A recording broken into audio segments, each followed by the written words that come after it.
auf der Welt.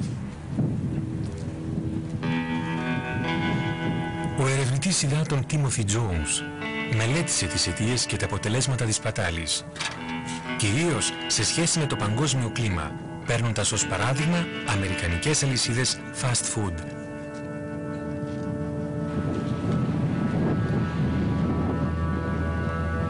This bag's got a lot of chicken, and that's chicken that was left over from last night that they prepared, probably waiting for a late night, you know, people to come in, and then they didn't consume it, so they threw it away the next day.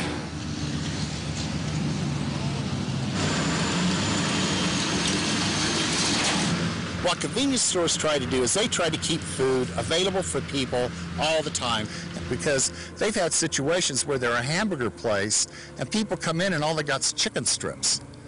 You know, well, people don't like that, so they don't want to make the customer angry. So what they're doing is they're always thinking, I'm going to fill up that frozen and cold storage because I have had situations with dissatisfied customers. I'm not going to let that happen. But they end up having to throw it out. So often we had 50-pound containers of hamburgers or chicken or whatever still frozen in the container in the garbage because of the over orders. Αυτό έχει σοβαρές συνέπειες στο παγκόσμιο κλίμα. Another really important thing, especially for the environment, is what creates, one of our 15% of what goes into the atmosphere, that is an ozone depletion gas, is methane. And it's coming, 15% is coming from landfills. But the thing is, what's creating most of that within the landfill occurs in the first about 8 to 10 years. It's food that's degrading and creates a large amount of methane. Η σπατάλη τροφίμων φέρει μέρος της ευθύνης και για την υπερθέρμανση του πλανήτη, πριν ακόμα πάνε στη χωματερή. Καταναλώνονται απίστευτες ποσότητες ενέργειας και αποψηλώνονται παρθένα δάση για την παραγωγή τροφίμων. Συνολικά, η γεωργία ευθύνεται για το 1 τρίτο όλων των αερίων θερμοκηπίου στον κόσμο.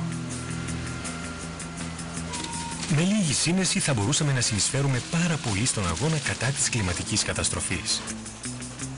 Αν μειώναμε στο μισό τη σπατάλη τροφίμων, θα είχε το ίδιο αποτέλεσμα στην εκπομπή αερίων θερμοκηπίου, όπως αν βγάζαμε από την κυκλοφορία τα μισά αυτοκίνητα. Τα τρόφιμα που πετιούνται σε Ευρώπη και Βόρεια Αμερική θα αρκούσαν να θρέψουν όλους τους πεινασμένους του κόσμου στο τριπλάσιο.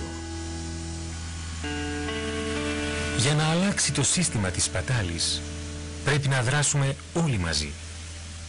Ενσυνείδητοι καταναλωτές, υπεύθυνοι έμποροι και παραγωγοί και πολιτικές που κολλάζουν τη σπατάλη και ενθαρρύνουν λίγο περισσότερη εξοικονόμηση.